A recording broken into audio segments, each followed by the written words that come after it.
Do you think people know we just sit here for like 5-6 seconds for the intro music and then go straight into it? Like, what? Like a couple of saps sitting in silence. You're there just contemplating, right, going back through the war again. And you said that to me. This felt like you were going to war at the start of this event. Yeah, so, like it was, usually, like I've done a few races where you kind of get emotional, that crossing the finish line of a marathon, you get that emotion of achievement and stuff like that.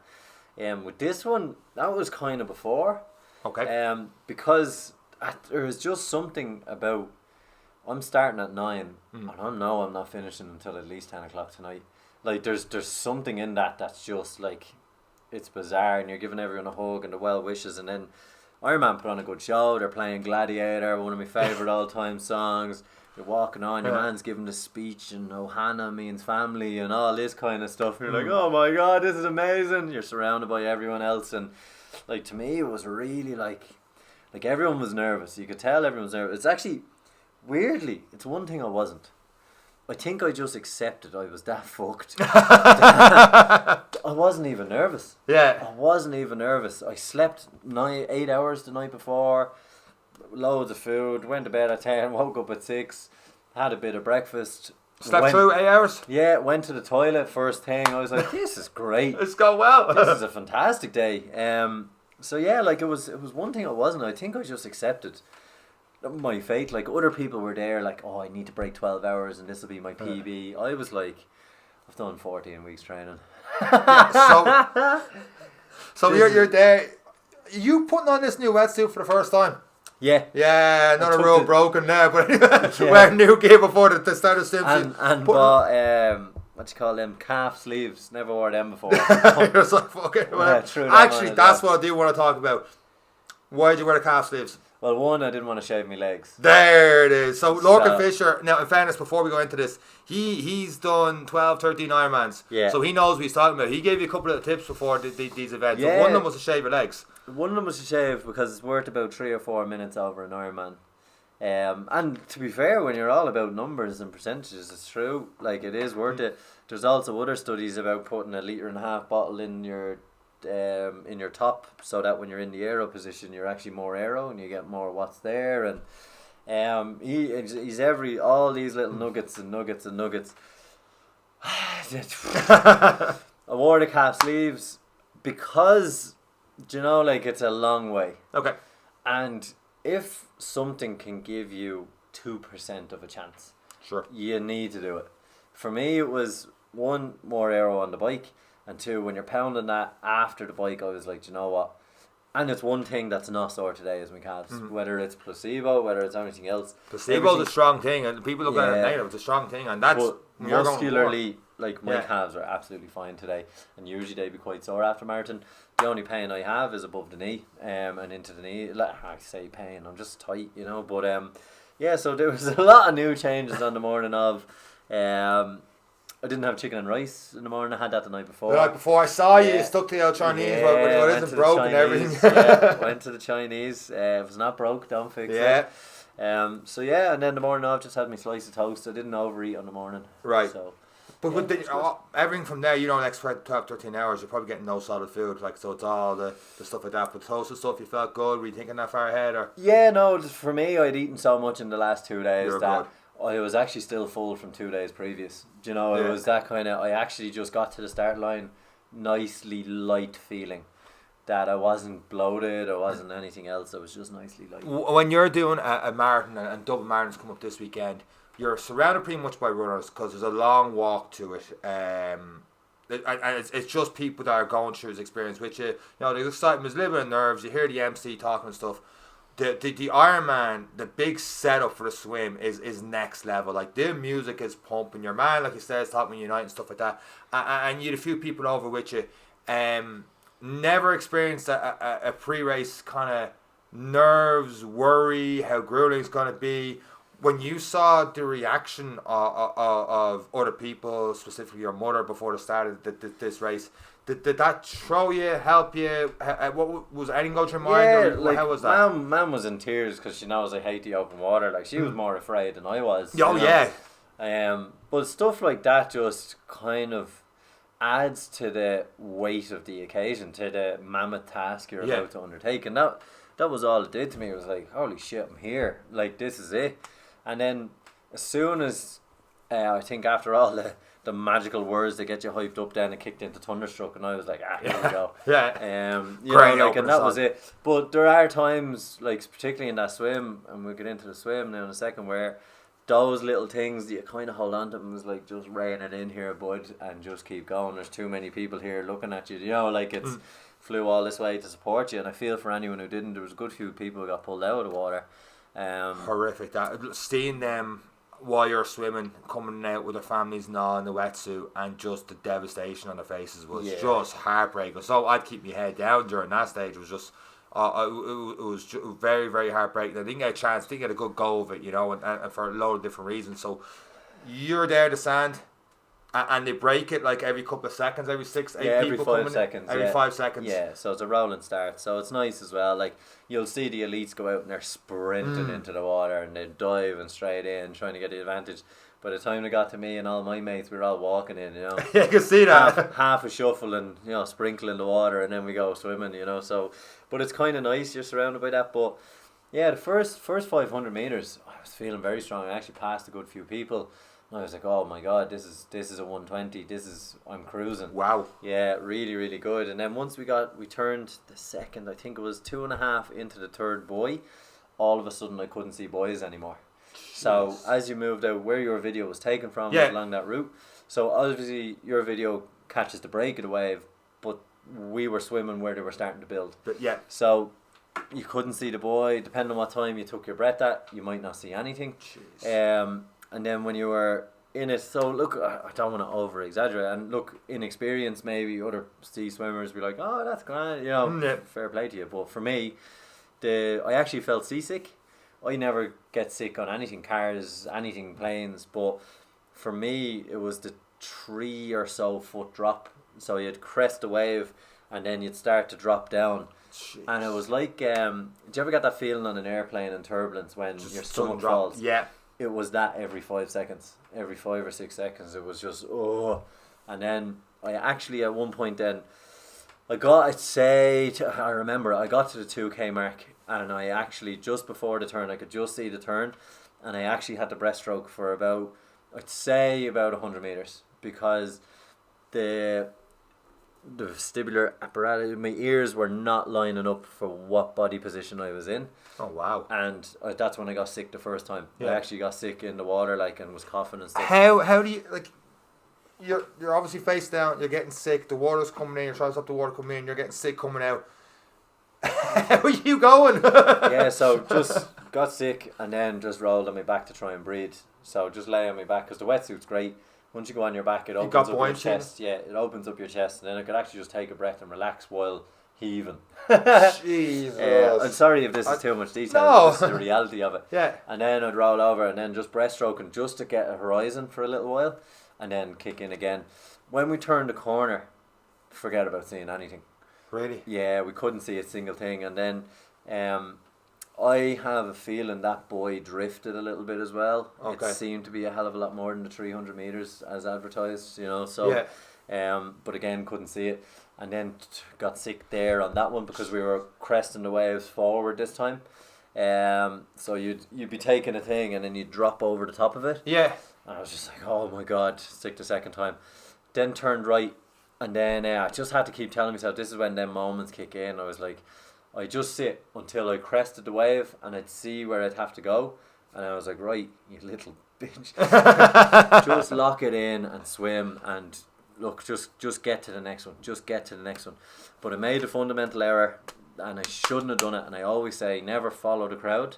That was the next question. I followed the crowd turning the second, because I couldn't see a thing. I couldn't see. I was so sick. And I followed the crowd. We ended up swimming out to sea about 200 meters further than we had to. And then I took a breath. I was like, I can't see anything, because when you look out, you're looking 10 to 2, like, where is it? And as I took a breath, I could actually see the boys way out to my right. And I was like, Jesus. I don't believe it. So if you look at my Strava, you can see this kind of curve back in. So I eventually had to split the difference. I was like, there's one, and then I'd go down into the wave, and then I'd come up the other side. There's two, go down, come up the other side. There's the third one. I'm swimming in that direction. because I had to just split the angle because there was no point trying to swim to the buoy to swim across. So just head for the coast really is what I was doing. But yeah, it was a bit mad. Like usually, and again, I don't know what other people or any other events I've done in Lost Sheep. There was about 40 kayaks in the water. There was this. So even if you couldn't see the buoy, you were seeing people in kayaks on the inside of the tracks. So you could still, even when you were taking a breath, you were now, I'm roughly where I need to be. I think there was one boat and a paddleboard that I seen in the entire swim. Jeez. So over 3.8k, that's not a lot. But again, I don't know because my perspective was only the people splashing around me and around. But I had no even reference off them of was I on the right track or not, you know. So there was probably a few boats out there. I don't remember counting. Well, I don't remember thinking there's not a lot because I wasn't in the sea. Like, there's a few and stuff throughout. But there are a fair bit of distance away from each other and stuff. I probably had their certain areas. Don't know if you've ever heard of these, but you ever heard of travel bands? You put them on your wrist and little things there. I actually thought about that when I was in the water. I was like, this fucker and his travel bands. Yeah, but yeah, I got sick then, kind of, I'd say with about 800 metres to go. And this is the third time getting sick. Yeah, and then it was like, right, roll on the back. And then I felt really bad, and then 2 or 3 people were heaving around me. So I was like, oh, thank God, it's not just me.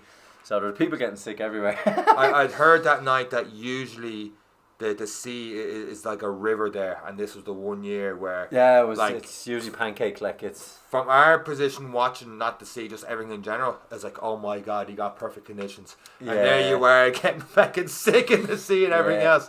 So when you you're on your back there, you said that the wetsuit was helping you out, you know, in terms of buoyancy. Nerves, you like, I'm gonna there was once or twice there I was like, if I don't rein this in, I'm gonna get out of the water. Like, right. If I take on another drink of water here while I'm getting sick, I'm fucked. But again, it just forcing yourself to relax. Like, it's didn't enjoy any of it. I thought the coast was never gonna come, to be honest. I thought the exit was never gonna come. But then once it got inside that bay, then it was like the switch happened. It was like, this is brilliant. I was back swimming quicker. I was passing people, got to the water, but I was glad to get out of the water. I was fed up with it now at that stage. I was like, no, this is disgusting. And not only did you get out of the water at that stage, you got out of the water at 1:32 here, which is your PB, which is 8 minutes so faster than you did it. Am I right in saying that in training before? Yeah, well, like I swam at 1:30 in the pool, alright, so I knew I had a 1:30 in me, but I anticipated a 1:45. Okay. I wanted to give myself the extra. Like I swam quicker in Lost Sheep, but just given the distance, the conditions, I said a swim at 1:45 would be the. I said 2 hours initially when we started this 16 weeks ago, but 1:45. Well, I said 1:40. I think is where we wanted to be. So we had 8 minutes on it. Yeah. You had 8 minutes on it, but you had a small problem of coming up that red carpet and stuff, and obviously your bare feet. And like the transition point seemed like nearly a kilometre. It was around 600-700 metres to get towards your bike. It was unbelievable. 700 metres to the bike. So something when you're sitting down is like, what time are you going to go for? You don't anticipate a 700 metre transition. So yeah, like that added on 5 minutes at least, you know, onto that time. Like when I was playing the fine margins for a 13 hour, like it's something that adds in. But look, it's part of the race, and it's the same for everyone, and that's the beauty of it. But it's it was a long input. In a way, I was kind of glad of it, right? Because I just shuffled, and it gave my body time to relax after the swim, kind of get my balance back again before getting on the bike. You know, if I was straight into a transition, I'd be like, oh my God, trying to grab my bag, topsy-turvy. So but it was a long run up the hill, alright. Yeah, I forgot to mention that hill heading up as well. Yeah, it was a big old hill up. But into transition and just a sense of calm, I suppose. Like, I've done sprints, I've done Olympics, and it's all go. Everything is as quick as possible. With this one, I kind of just trotted down to my bags and I just sat down. I was like, right, what do I need? I forgot enough coming over. I said, I may as well just make sure I have everything here. So it was, just get the helmet on, the glasses on, put the race belt on, you know, just getting all the bits and pieces, drying my feet, putting on my socks, because you're going to be 6+ hours, and for me, 6+ hours on the bike, so putting the chamois cream on, all the essentials, you know, like if you're trying to hurry and you don't put on your chamois cream and then you have a sore bum after a while, you know, like, so. There are 4 or 5 hours of that, it's not fun. So, and that's what it was all about. It was all about staying in the game, so just took the time. I think you said to me coming out, it was about 10 minutes in transition from around out of water and in. So, yeah, look, it was...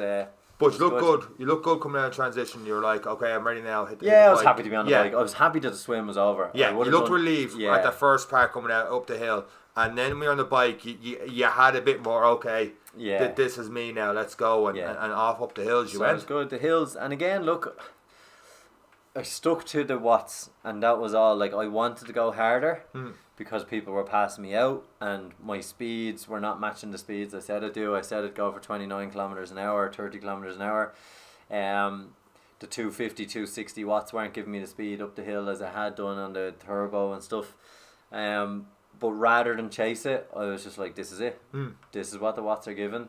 This is where you're at. This is, because like it's the fruits that I saw. Like that was what I sowed in myself in terms of 16 weeks. And I was like, right, well, this is all you're capable of. And that realization of, listen, these guys and gals are going to pass you out. That's your fault. Yeah. You know, that's not theirs, but this is your limit, and that's where I have to be. Yeah. So yeah, up the hills, and then the downhills, I suppose, is one of the false securities of using Ruby and the turbo.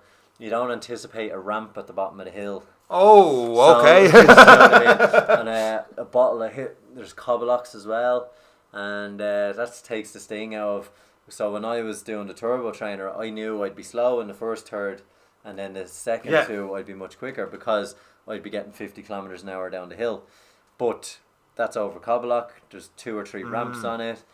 Congestion, other people, turns, cars. And it has to be a little bit different on a turbo trainer to actually physically feel going down the hill. Yeah. I'm not too sure what, like, you know, if you're obviously in a turbo trainer, you're flat, you're safe where you are, you're passing someone, you feel secure passing someone, or whatever way it's done on the app. But like, to physically go down that hill and know there's a lot more at stake here. I think now I did see a girl just after the top of the first climb on the way back down. She obviously came around the bend too quick and lost it. And she was in a bad way, like her day, and probably a couple of months are done, I'd say. But Jesus. And that was a realization of, ooh, do you know, is it worth it? Do you know, there's a lot more at stake, you know. So, but coming down the hills, I suppose, because it was so slow up them, to where I wanted to be, the brakes weren't hit much on the way down, to be honest. And coming down the hill, this is where you hit was a Formula 1 track or something, I heard? Yeah, so once you come out of the mountains, or I say the mountains, once you come out of the bulk of the climbing, you come down into Estoril, which is the old Formula 1 track, and that was class. Yeah. It was like a race car. So like people, the cyclists were like trying to hug the inside, and then they come around the bend and they end up going real wide. And I was cycling like it was a race car. I was coming wide, cutting inside them up the hill. I was, like I was having good fun. So it was nice. It was a nice change of pace. Obviously pure flat surface, so it was just enjoyable. It was an enjoyable part of the cycle. And then that brought you, then it was pretty much downhill then all the way to where you guys were at the hotel. Yeah, I seen around the 35k mark at this stage, and that's when you were really picking up speed. And you can see on the app, you were climbing back up, you hitting 25 and 26 and then 28 and then 30 down for the next segment. You looked really comfortable, really good going down that hill. So much so I'm like, he's going to be good for the next 6 hours. And then you were on out the coast road. I saw you come back around, I want to say near 80 kilometre mark. Or maybe 85? 85, yeah. And, oh man, sure, fucking you were high-five and everything going past me. Yeah, you were good. I was actually feeling really strong until I wasn't. And I was on the climb, so I know now what happened to my bike. I'd say it was all the vibration through the cobblocks and everything, but the skewer that's holding my back wheel on obviously started to come loose, which is really, really dangerous throughout the race. But obviously that messed up my gear shifting. So as I headed off into the hills, tried to get another gear, and there were no more. It kept slipping, and I was doing this, and I didn't want to break a chain, and I was like, oh no. So the second time into the hills, I was climbing in a heavier gear and having to stand up more, and I was burning a lot of energy, and I suffered in the next hilly portion. But I couldn't get off the bike and figure out what was going on either, you know. So probably would have saved myself a lot of hardship in probably 10 or 12 minutes. So hindsight, you know, just for the sake of a 30-second look and taking out my little tool and tightening things. How hard is it putting the bike together and taking the book? Because you've had this bike 4 or 5 months at this stage, first time traveling with it. Were you nervous putting this bike together in case something happened going 50k down the hill? Like, do you trust yourself to? Not really. Well, I know you're an engineer and all, but I don't now that the back wheel nearly came off during the race. But no, I don't think it was anything we did wrong. Like I built the bike back as I took it apart. You know, like there's plenty of YouTube videos out there. Like, people pay for the kind of ship my bike kind of thing. I think it's about €300. They pick up your bike, they ship it back, they rebuild it. But a lot of people's bikes didn't arrive until the Friday, whereas I had mine with me. To go around, yeah. I landed at 1, I was here by 2, my bike was rebuilt by 3, and we were cycling by 3:30, you know. So in terms of that, no, definitely I wouldn't. I probably just should have given it a mechanical look over before, make sure everything was tight, which I didn't. I just threw my bike in and was like, come on, sure. What's the worst that can happen, you know? So should have just given everything a tighten, making sure everything was alright, you know. But yeah, it was like that. The gear thing really pissed me off. And then when I was trying to get high speed down a hill, when I'd have it in the highest gear, it'd slip off. So I'd have to change up gears to try and get it back on, and I'd just lose all momentum downhill. So where I was hitting 47, 48 kilometers an hour on the first lap, I was only getting to about 42, 41. So all of that added up, and then obviously I know now it was because the back wheel was coming loose. Then the brakes were rubbing for the last 30k. So on that last segment, that was my quickest on the last one. I was now hearing it ringing on the brakes every so often. So when what was a 36 kilometer an hour with a bit of a tailwind was now a 31 kilometer an hour, and eventually that turned. So it was a 3:15 first half. 3:25 second half. So there was 10 minutes. Yeah. Jeez. So that 10 minutes, that's closer to the 13 hours. You know, like those things that play with you, I suppose, get that time and stuff. So not getting sick in the water and then having a back wheel actually on my bike probably means a 13 hour, but it's all part and parcel. I've seen people with burst tires and their races spending 25, 30 minutes fixing tires on the side of the road. So, you know, it could have been worse. Oh, it could have been a lot worse. And look, the back wheel could have come completely off at 40 kilometers an hour down a hill, and I could be in a bad situation as well. So, you know, look, everything is swings and roundabouts. We just got away with it. As a spectator, it's great that because it's looped and stuff. That when I saw you after the first loop, I'm like, another 3 hours he gets running, and he's comfortable. There's no point in seeing him again. So I went off, had a steak meal, a couple of glasses of wine by the beach, and I'm like, this is brilliant. I'll see him at the run. And then you'd done your 2 loops. I knew nothing obviously about the brakes and stuff not going or anything like that. I was like, maybe he's just getting a little bit tired. He's going a small bit slow, but that wasn't even hugely noticeable because you see the segments come in. Instead of like a 26 kilometer segment, there was a 25 kilometer segment. Yeah, it was just little margins. Yeah, it didn't look that huge, so I thought you were real good. And then you flew down the hill into transition, and I'm from here to like 10 feet away from you. Alright, brilliant. You know, how you getting on? And you get off the bike, the bottle falls, you pick up the bottle, you're not even looking, you're going in, and I'm like, I was done with that bike. I had sold my bike about 5k earlier. I think I offered it to a Portuguese fella. I was like, do you want this? Run it back in the cleats.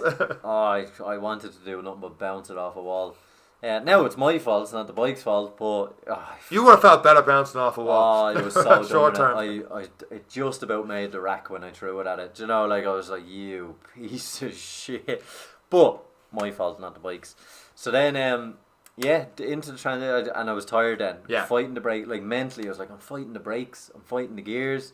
I was like, for God's sake, you know, like, and I was trying to do the maths of can I get around in 13 hours, and I knew I needed a 4.5 hour marathon. I was like, I don't know. Right. So I was like, I know I have a sub 5 in me. I don't know about 4.5. But yeah, then onto the run. Took some time on the bench. I was putting the Vaseline on my nips and having a good little talk. I was having a good little think actually, and one thing that crossed my mind was how the fuck am I going to start running? There's my favourite boxing fight of all time, Ali and Foreman, and after the first round he's duking and diving and right hand leads and all the rest. There's a beautiful thing of him. He's in the corner and he's standing and he has this stare and he knows he's about to do rope dope. He knows he's about to go through hell to get to heaven here, and he's just like, here we go. And I have a video of you looking in. I couldn't put it on the story because I didn't know how this story ended, but you could just see yourself sitting there and that stare going, I have a full marathon ahead of me. I'm after doing the swim and like we didn't know the time. It's 6 3 times, all the stuff going with the brakes. You've gotten through this. The bike someone got through, the back wheel loose, and all the stand between you and an Ironman is 42.2 kilometers. The body's obviously got to start feeling sore here. You've never been this fatigued starting a marathon, and it was just like, fuck. That pretty much sums it up. Yeah, because I did. I was like, how am I going to do this? Right. That did cross my mind. I was sitting there and I was like, look, we just need to get our shoes on and get out the gate.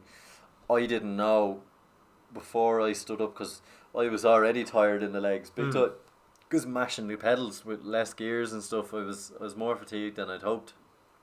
And I was like, look, we just have to see how the first K goes. That was all I told myself. Was like, just get out that gate, walk to it. Once you hit that gate, we run. And that was all I did. I stood up, got out, made sure I had all my bits, everything was packed away, and I was like, right, let's get going. I stuffed the gels into my pockets and hit the gate, started running. And I think I was just so happy to be off the bike that I was actually really enjoying the first couple of K. I met a guy, Charles was his name. We ran together. I think he actually only beat me in the end by about 15 seconds, but he went way off, and maybe I caught him on the last lap, or maybe we started at different times, I don't know. But we chatted for the first K, and he was, because we met each other on the bike a couple of times. We were leapfrogging each other a good bit, and he was like, do you mind if I run with you? Like, I'm happy with the pace, just want to finish. Like, yeah, absolutely. And pretty much straight away came around the corner after a K and aid station. I was like, oh, thank God. So just started walking, and I ate everything. So in the aid stations, that was amazing. So water was always first, then it was Gatorade, then it was fruit. So there was crisps, peanuts, oranges and bananas. And then you had Red Bull, Morton gels, more water, and then you were out the other side. So on this one I was on cola. There was Coca-Cola as well. And this one I was like, oh, Coke would be lovely. So I was having Coke, had a banana, because I was like, fuel early. And I had a gel. I was like, if I can just get the fuel into me early now, I have a chance of survival. And then like every 2.5 K there was an aid station, and that was it. I said to your man, I was like, look, this is my plan. I was like, I'm running to the start of an aid station, I'm walking through it, and then I'm running on the other side of it. And that was exactly what we did. We started out on a good pace. We started on the first lap, I think it was 6:10, 6:20s, 5:55s. And that was only going to last so long as well. And it did, in fairness, it lasted pretty much into the first lap. Second lap then, on the climb out again, I was like, yeah, I'm pretty tired now. So, 14K, 15K in, I'm like, oh, yeah, I'm starting to feel it. Kept eating little bits, drinking little bits, pouring water on myself to bait the band just to keep the body temperature down. But the heart rate stayed at 140, so I knew that was the pace for me. I'd say I was running at a 6:10, but because of the walk, it was averaging a 6:45. But I was quite happy with that. And in certain segments with different hills, I milked it because I knew what was coming next. And when you were with me for a couple of times, I said it to you a few times, I'm going to milk this for another 100 meters, because it's a slightly longer to the next aid station and it's all uphill. So I was like, just take the extra break. Mentally, it was like, right, now you've taken that extra break, you've no excuse up this hill. And that's what you did. I mean, because I was following you from behind for a fair bit, because I didn't want to be side by side with you for the whole thing, in case you're like, get the away from me. I need to just, get in my own head, get in my own zone. And you could see you going into the aid station. The aid stations are phenomenal, by the way. Oh my God, chalk and cheese to credit to the Cork Marathon. But like you went, like you were almost an autopilot. In a routine of the water, the Gatorade, bang, bang, bang, bang, psyching yourself up, hit the last bin, bang, away you go. And you never stopped in between aid stations. From what I've seen, it was always right, kept trotting along, no matter what, you would keep going until you hit that next aid station. And you could just see, that's the plan, and you kept at it, aid station, going straight through, back on again, and away you go. So when you're like, I'm milking these 100 meters, I'm like, cool, because I know when you start running, you're not stopping again until you get to that next aid station. Once it was keeping me sub 7 minutes, 6:45, 6:30, I was happy to milk them and just get on board the fuel. On the second lap then, I had just left you at the top of the hill, and you would think I'd be safe because it began the descent down. So it was pretty much from that point 3 kilometres, all downhill, before you climb again. I was about 300 or 400 metres after I left you, I started to feel the woozies, and I was like, oh no, I was like, I'm out of fuel. Even though I'd been grazing, I just ran out of energy.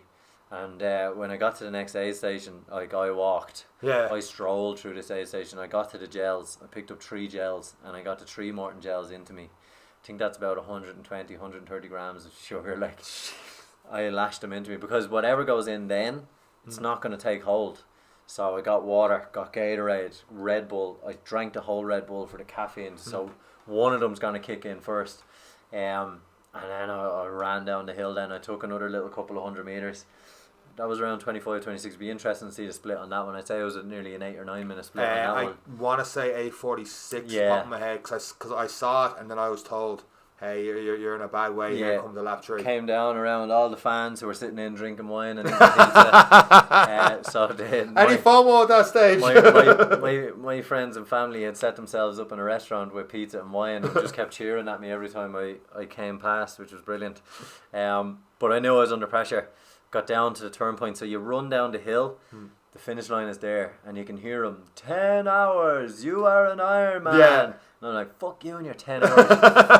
I'm going out to this fucking thing again for 3 more laps, you fucking...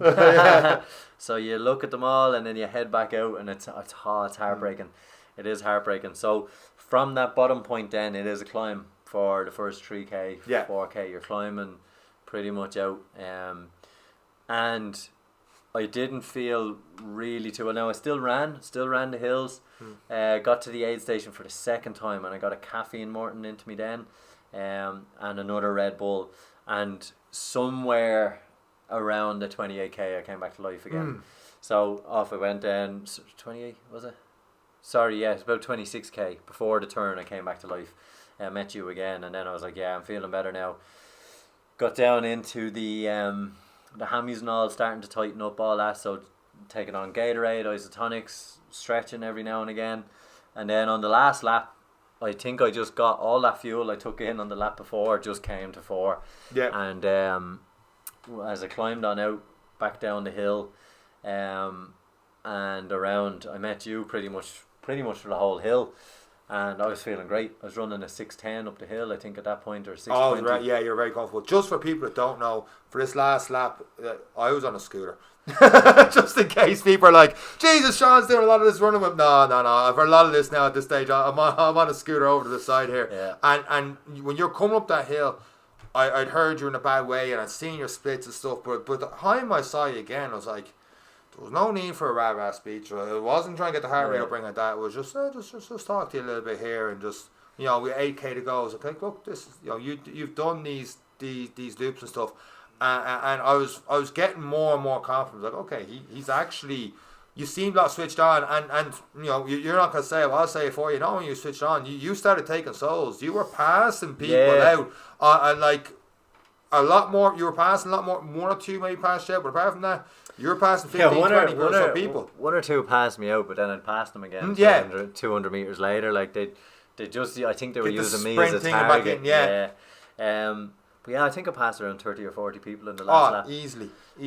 So I kind of came into my own. Look, it wasn't world record running, like, but for me to be that comfortable, I don't think I've ever been that comfortable finishing a marathon, to be honest. You were looking very comfortable for that last thing. Once you got into that last lap, I was like, okay, this is going good. I was in good form. I was seeing people walking all around me. I was passing them all out, and every person I passed out, I just seemed to grow in a little bit of energy, because it was like 29k, 32k. I was like, I'm still in it, 10k to go. Get to the top of the hill, 36k, high five and the lads. Yeah. I knew I'd only one big hill to go. That was it. So yeah, no, I bar that middle section, that 5k in the middle when I met God. I was like, this is gonna be a long night. But just experience that happened to me twice in the Dublin marathons. When I was on for my 320 and the hammies gave up, I didn't feel right. And I knew when I knew the feeling straight away, and that's my level of experience. I didn't even think. I just got 3 gels, opened the 3 of them, and the 3 of them went into my mouth at the same time. I got a Red Bull and strolled, and I got a whole Red Bull into me. Like, the sugar I took in that 40 seconds was phenomenal. But you didn't panic. Phenomenal. No, I knew what I had to do, and then I just took the extra walk down the hill, just let the self process, and then just got shuffling again. But yeah, like that last K, it was enjoyable, really, really enjoyable. Like I walk up the hill because one, it was wet and it's cobble-lucky. I didn't want to fall going up the hill. Like, it's the same one to come out of the swim. It's quite a steep little climb. Like probably not a 45-degree angle, but we're looking down and it looks like a good 45-degree angle coming up. And I was just like, I'm not running up this. I'll do a hammy or something. And I was like, just walk up it, and I walked down it as well, because sometimes the down is nearly worse. But yeah, that I looked at the video you recorded of me walking up that, like I was in a different state to the 5 people around me. There was a guy right before you that walked up top of it, and I swear I thought he was going to collapse. He just got to the top, and I was like, yeah, you're there. He didn't even look like he knew where he was. Yeah. He just had that far dazed look, and just he almost wobbled when he got to the top of it. I was like, oh God. And then you came up, I was like, hey! I was like, brilliant. He has it. He has it. And everyone. Yeah, it's phenomenal. It was really, really good. It was, I don't know how I managed to be in such good nick. Probably because I ran slow, I suppose. But even this last 6K, you know, there's literally thunderstorms. Like, I'm getting text messages from back in Portugal authorities, whatever it is, being like, hey, next 36 hours, heavy flooding, rain. I have a video of you passing people out and the thunder across the sea, you're up in the background. I'm like, this, you either embrace it and be like, here we go, or you're like, oh my God, I've got a long way to go, I'm not getting there. But you just seem to really embrace it as you came up that hill then. And then you've got the 200 meters down to and the it was misery, like it was raining, and it was cool, like it was. The first sign to me nearly getting away from my food, I got really cold, and that should have been the first trigger for me. I started to really feel the cold, and that was the body running out of energy. I could have got ahead of that a couple of K earlier, and that's the only bit I take away from that to be more comfortable. And it was just another factor, because it went from daytime to nighttime. It went from sunny to raining. So I just assumed it's the cool breeze and it's the rain, not you're reaching your maximum here. Because I didn't take a lot of gels in the run. I was eating oranges. I was just happy to eat something different, you know. Well, I had a big puffy jacket and hat on me by this stage. I had to get scooter back to the guys, get more layers, and we're going here for a while longer. But the temperature drop was a lot. But we'll get back to 200 meters.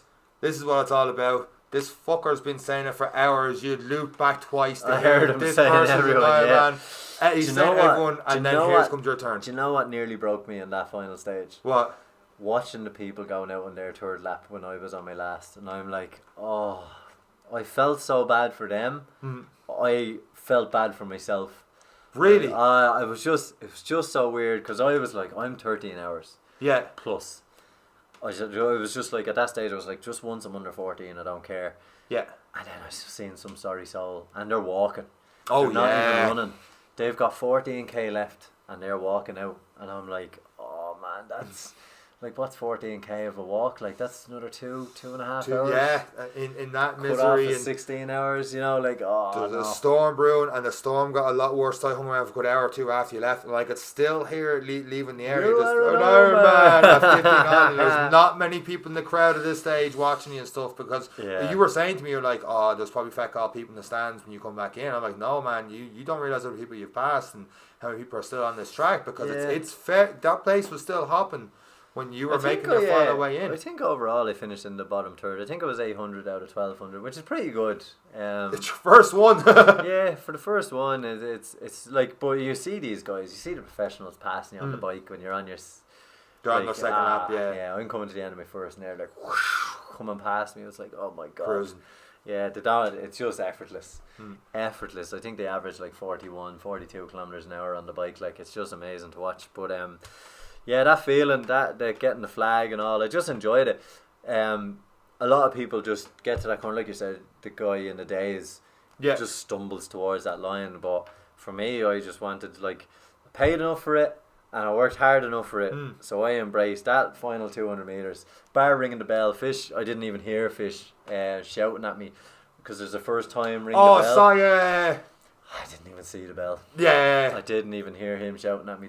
I was just so happy I got the Ireland flag. I was high-fiving everyone. I was cruising down the middle. I was just having a great time. I was just embracing that feeling of going down the carpet, all the lights, your man giving a little spiel about me first time Ironman, whatever. Yeah. And then hearing the words. And more so happy that I wasn't crossing with 2 or 3 other people. I had the whole man to myself. Yeah. Well, that's what happens when you're that slow, I suppose. No, there's definitely a lot more coming in before and after you, but you definitely had, because a fair few came in together after you, and then a fair few before, like, so you're just... Yeah, it was the timing of it was perfect.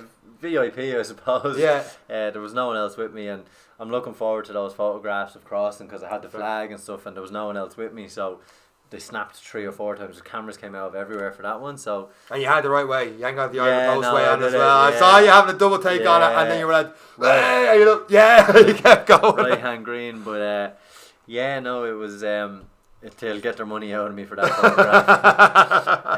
100%. Well, yeah, like it was like sitting here now, I barely got out of bed to come over. Now I had my breakfast and all. Yeah. I'm just tired. Of course. Crap sleep. The nervous system is shot to bits. Yeah, I was waking up thinking I was still in the race and stuff, and then going toilet and just random things like feeling me watch, waking up and checking me watch. Yeah. You know, it was just like. But you were on autopilot doing that for 13, 14 yeah. hours. Like it's. So it was. No, it's just. I'm glad I did it. I reaped what I sowed. 16 weeks. I think I overachieved for what someone should achieve for 16 weeks. Straight up, I thought you get through the swim, the cycle. I really thought you were going to struggle a lot more on the run. Yeah. So, like, talking to you last week in the podcast, I remember you correct me if I'm wrong, but you seemed a bit down on yourself the podcast last week. And I was like, right, I can't hammer this to him about the run and not doing enough in the run and not getting there. But I really thought you were going to... So when you started showing 25k, I'm like, okay, here it comes. And then when you brought it back, I'm like, how the fuck is he doing this? Like, envious a little bit, I'll give you that. But you brought it back, you stuck the game plan, got through. I really thought when you got that run stage, you were going to be in a bad way. And that's when I saw you with the big stare at the start, no one was ahead of you. I'm like, oh my God, this is going to be a long 5.5 hours, if not more. I knew you'd do it, but... I thought you would. Obviously, you suffered. Don't get me wrong. Yeah, I you thought it'd be one of those walkers on the third lap, staring down the barrel of 16 hours. Yeah, I'd look across my mind as well at times, especially when I was sitting there going. Is that down to how much more you did in the bike and the turbo trainer, or do you put that down to? I can't remember the exact phrase you put during the run, but just pig stubbornness or something. Yeah, I am pig ignorant. Like ignorant. Absolute piggery. Like it's just that's the one.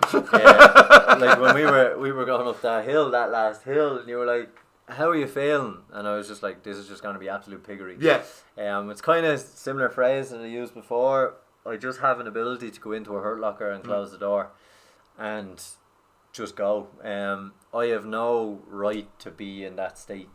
But like I shouldn't have been. Like for the level of training, I think the furthest I ran was 21k training, you know. The only counter I'm going to give you that one is that you've constantly found ways through fitness and through your other training to get where you are now of putting yourself in a fucking hole and being like, this is going to be a steep way out of this climb. I'm going to find a way to climb. And I think that really benefited you in this last lap on the Ironman, because you've put yourself in situations before you're like, how? I just have to find a way to keep going. And you had that stack of proof to back yourself up in this last lap. I think, and I said it to you when we were running, I thought Santorini actually hindered my training, but those runs we did up those hills actually benefited me, because I was climbing hills that I knew were only 700 metres long. We climbed 9k up a hill steeper. Yeah. And in my head I was like, this is nothing. Do you know, that experience, and everything comes down to experience. Look, it's not the fastest Ironman in the world, but for me it was a great achievement. But like that in my head was just playing off. And then every time you hear your man saying you're an Ironman under 10 hours, oh wanker. But when you come around like to those hills, and then you start to see people breaking down and you see them walking, and I was like, if you want to be an Ironman, run up the hill. Do you know, it wasn't a case of, and I think that's where the aid stations were vital for me, because they were between hills. Yeah. There was no point walking up the hill if you wanted to walk at the aid station, and that's what I kept telling myself. Like, if you get up this hill, you're one step closer to being an Ironman, and we had that conversation several times in my head. That hill is between you and an Ironman. You have to do it twice more. You have to do it once more. Then when we turned that corner at the 36k, I was like, you've one more hill and you're an Ironman. Yeah. And that was it. And that's when 50 people walked up that hill. Mm-hmm. And I think up that big hill, definitely 15 people on that hill alone, on that last hill, 36k. And they were gassed. They had nothing left. But I think that's just goes into that piggery, that mental element of, I have nothing left either. But I have found a way. Like it was a switch from that turn, like, and you said you were cheering and people, stuff like that. I think I had the video of it. But like, even the aid stations there on the way back, they were like, "Come on, Eric," because you had the name there, and like all of them, like, "Eric," you're like, "Yeah," you're high fiving and stuff, and you're having the crack and stuff. That as well, because all they were getting was zombies at that stage, you know. You're definitely giving Mac what you were getting at that stage. I'm like, okay, he's good, and like I think it got to 37, 38, and you were like, "Sean, I'll see you at the finish," and I was like, "Okay." So yeah, no, that was good. It's it was. I knew once I crested that last big hill, I was like, yeah, you might as well go, get a good see. Yeah. Because this is I knew I was golden at that stage. So yeah, it was just a different animal. That, like, what a difference a lap makes. So, Eric Lawless, you are an Ironman. Congratulations, sir. Thank you very much. I have to ask, because it was points to the podcast last week, and you alluded to it when you finished last night. I don't know if you got an Ironman bug out of this. I don't know. Yeah, too early to tell? Yeah. Like, I'm thinking of it now, like, being on that bike and seeing, like, 2.5 hours in, fuck, another 4 hours to go. Like, right. I don't know. Right. I don't know. Would I do a 70.3? 10 times out of 10, yeah. Yeah, it's a big commitment. It's a big commitment. I'd have to be well set up to just be living my life and training. Yeah. I can't be doing 10 things. I have to be realistic. It's too big a race. It needs all the respect it deserves. It's absolutely massive. Whereas a 70.3, you've half the training. You've half the time commitment. You can keep that up as a social element. You can be involved with people, and you can go have a fantastic day and have the same show that Ironman put on. And like the 70.3 started first. Yeah. Which blew my mind. But it started first at 6, 7 in the morning, maybe a little bit. 7:30, I think. Half 7. Yeah. So like they were finished at 1 o'clock and on 1 o'clock. You've full day. Yeah, I was seeing lads with 70.3 finishers pissed on the side of the road come 9 o'clock. You could have made it back to watch the Everton Liverpool game. Yeah. Like, you would have had a great crack then. Yeah, so it was very frustrating. Very frustrating. But it's done. It is done. I am going to give out. Okay. For all the money I spent, I'm wearing what I can describe as a Fruit of the Loom t-shirt with print on it. And the bag, I was looking at it going, wow. The bag was bog standards, like a school bag. I couldn't even put triathlon gear in it. No. So for all the money and all the effort and all the show, they let them, for all their sponsors, not even average gear. Right. For completing an Ironman, like Dublin Marathon, you get the long sleeve, you get the beanie, you get so we give out paying €100 for a Dublin Marathon, and you get all of that. Like, and for me, Ironman was always class gear, the Ironman badge. Yeah. I just think they've gotten so big they don't care about those little things anymore. But yeah, I'm very disappointed with the t-shirt. It doesn't look like a training t-shirt. It's not a training t-shirt. It's a pajama top, and that's what it's become. And the medal? I actually didn't even look at it. Oh wow! I thought that was the first thing you would have stared at. I noticed it was small. Okay. I thought it'd be like something 2 Chainz would wear. Flavor Flav size cock. I thought it'd be like I could eat me dinner off it. I didn't even. I was that tired. I didn't even look at it. Wow, that's unlike you. Yeah, so I don't even know where it is actually. I must track it down. But in terms of the value for it, like, they want you to buy everything. The hats, I wanted to buy the hat. Very disappointing. It wasn't great. Now I have to say, like, they do everything so well, but in other years, as they were building the brand, they were excellent, and now they have their brand and they don't really care. They have their setup and stuff. It's all profit now.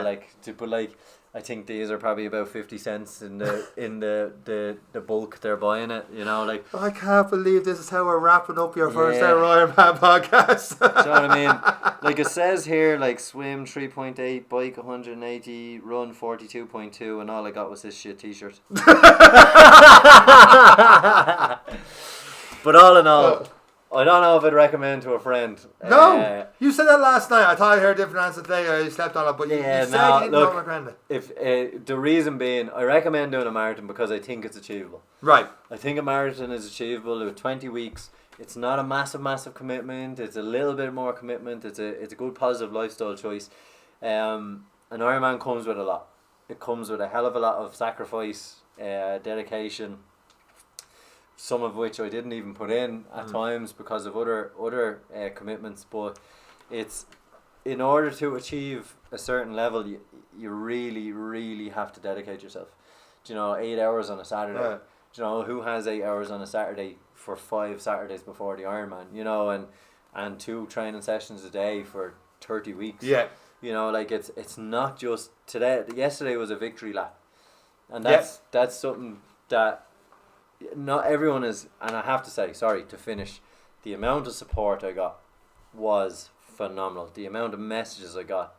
I don't know how Ironman's app must be absolutely pinging with the amount of people that downloaded it. Just well, hopefully some people were still awake by the time I finished, but it's I can't thank everyone enough for all the support. It was absolutely excellent, and that added to my we are finishing. There's 40 people sitting at home waiting to see me finish. There's you know, all of that was playing in, and they're seeing my slow split of 8:45 here. They think I failed, you know, and here we go again. Here's another lap. So thanks to everyone for the support. And anyone who takes it, I am so competitive, I don't really feel it now because I didn't do the thing, you know, and that's just me. I'm always so harsh on myself, and I'm not really seeing the pride element of it just yet. I will in a day or two, I think. When you tattoo? No. Be better than the t-shirt. That's what you get a tattoo, man. Yeah. But, you know, like, what I say, if you want to learn a hell of a lot about yourself, if you want to go to dark places 6, 7, 10 times in an hour, over 13 hours, it's definitely for you. But it's something that it deserves a hell of a lot of time and respect, and that's the reason I'd have to think long and hard about the next one. Like, I have a good base now to build on, so maybe the next decision's a bit easier. Kind of like the marathon. I swore I'd never do another marathon again after the first one. But there's a base there now. There's knowledge there. There's experience, and it's like Lorcan is 10 over the 10. He's into the 12s and 13s. He has the experience. He has the base. You know, it's a little bit more enjoyable because he thinks less about it. He knows what to do at this point and that point. But yeah, I'd recommend it with a big asterisk. You know, if it depends on what you're looking for. Yeah. I got what I looked for, and that was a lot of suffering. And I enjoyed it, and I embraced it, and the adversity training, and again it highlights, you know, time. Like, how long is 13 hours? It's like, how long is a minute? It's long if you're holding a plank. Yeah. Well, I tell you what, 13 hours is very fucking long when you're doing Ironman. So yeah, but look, the Irish contingent out here were all excellent as well. There were so many people. All the Irish fans were here. Those little cheers meant so much. I think they were the 4th most represented. We were the 4th most represented country doing the somewhere like that, 4th or 7. It was middle of the top 10 anyway. I think somewhere along the way. But yeah, it was absolutely brilliant. But the Irish support outnumbered everyone else. Yeah, and that was something. Like, the athletes might have been more for Great Britain and this, but there was Irish flags everywhere on that run, and it was just nice. You'd see an Ireland flag, like, go on Ireland, they get a little cheer. You know, it's just 400 meters is then passed, you know, and then you're like, oh, there's another, you know, and you're just having a bit of fun. But yeah, it's brilliant. It was brilliant. It'll take a couple of days for it to set in. Don't know if I'll be doing Dublin Marathon. We'll see. I was going to save that for if we get a preview show of Dublin Marathon in the middle of the week. I was going to leave on a cliffhanger. I ask you that. We'll see. I hope to see in toners afterwards for a couple of points. I could be locked by 12 o'clock. That's alright, pal, because it'll only take me 1 point to catch up with you. Look, we'll see. We'll see how the recovery goes, and that's one thing. We just have to be realistic and look after the body. All in all, it's 3 hours since I've woken up. I'm already feeling a hell of a lot better, you know. So we just have to see how it goes. It'll take its toll for a couple of days, but I just have to see if I want to do a marathon, to be honest. But yeah. Well, the goal for 4 years, is you've hit that unbelievable milestone. Normally I ask what's next, but I think that this was such a big one that I'd say you're probably not too sure what's next, are you? No, definitely not. That was something I've always wanted to do. I don't know if I ever want to do it again. I'm sure I will. Yeah. I'm sure I will do it again at some point. But for me, it was... it's definitely something to just... I'm glad it's done. I'm glad it's over. See, now it's into, I need to beat this time. Now it's into, you know, more prescribed, more pressure on me and all that. And does that 13 hours hang over you? No, not really. Because if I gave if it gave more time and training and dedication to it over a year, then I'd be a little bit more gutted. But equally, if I was given that time and dedication, I'd want to be sub 12, sub 11. Gotcha. So then I'd be getting into the same way if someone's gone for a 4 hour and they come in on the 4:10 and the marathon, I'd be that good at it if I was really trying to get it and it just blew up, or you know. But like we say, people doing their first marathon, just do it, and that's exactly what you did for the first time. I realised on the second lap that 4:25, 4:30 marathon, and I was like, I don't think so. The first lap of the run, I was like, ooh. Second lap, I was like, forget about it. Just get me to that finish line, no, but it was, look, it's it's an experience, it's a show, and you're very much part of the show. You're surrounded by so many phenomenal athletes. You feel inadequate the entire time. You suffer a hell of a lot at different points. You hit the wall 4 or 5 times, and if that's something that interests you, then it's something for you. I would just to enjoy, like, the training is the hard part. And if you can get the training done in good time, give yourself good lead in, nice builds and nice trends of heavy into light, and keep building that fitness up, the Ironman itself should be a really, really enjoyable day for you. Like, I did enjoy the day. I did. I had highs, I had lows, and I thoroughly enjoyed that last 8K. If I didn't have such a good run, I think I would never do an Ironman ever again. Right. But it was the fact that I know it was slower, and I've said it a couple of times now, I don't think I've ever had a good 8K like that in a marathon. In what's that, 5 or 6 of them we've done now. So it was that was a nice, strange experience. Like, the legs were shot, alright, they were tired, there wasn't much pace left in them, but just passing people and drinking Red Bulls and making my way to the finish line. So it was absolutely excellent in that sense. So I'll just recover and then we'll see. Definitely 70.3, 100%. I know I'm going to do a couple of them. Probably one in Dubai next year as well, just to keep the hand in, because I really enjoy the triathlon. I just think, like, my first 70.3 was 6 weeks ago, the last sheep. This was my first Ironman, so. And you've already learned so much between those two, like, it's phenomenal. I have a new wetsuit, I have a new bike, so you better put it to good use. I may as well do 1 or 2 more, but I think I will. No, the more I'm reflecting on it, I think I will, but it'll be done in a better way.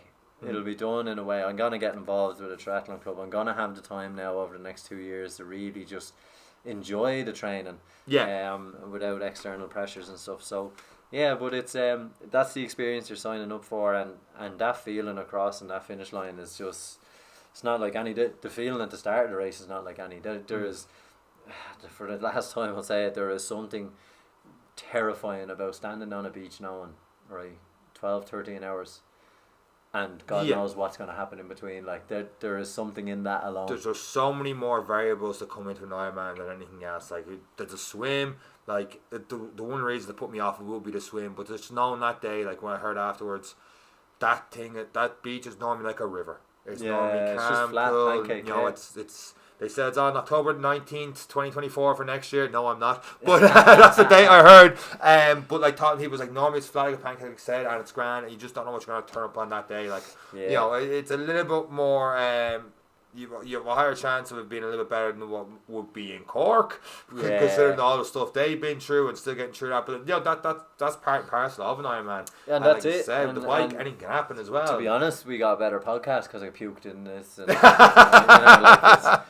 I'm interested now. I love when people comment whether they're like motivated to do an Ironman now that you did, or when they're hearing your stories, getting sick and all the rest, like, you know what, nah, fuck that. Like, I'm going to keep my feet firmly on the ground. I'm not here to sell it, I'm just here to be honest. Oh, no, we do appreciate the full honesty on it. Honest. I won't tell you how many times I went toilet. And on that bombshell, we will wrap it up. We hope to have, we don't know yet, because you're travelling again before this weekend for the Dublin Marathon, so I look forward to you get to catch a break and just get yourself settled for the next 2 years, but you've got a lot more travelling stuff to get together. So, and I've got a flight to catch before we send this on to the producer to edit this podcast for Monday morning. Yeah, the producer want to hurry up. He'd want to hurry up and wrap up this podcast. So, with that said, thank you very much for listening to this week's episode of the Any Given Runday podcast. Hopefully, there's a midweek episode before the Dublin Marathon. If not, we do have episodes from last year that give you all the tips and stuff that I hope we get through Sunday. Eric, congratulations once again. You are an Ironman, sir. And that's it for myself and Eric. Take care. Bye.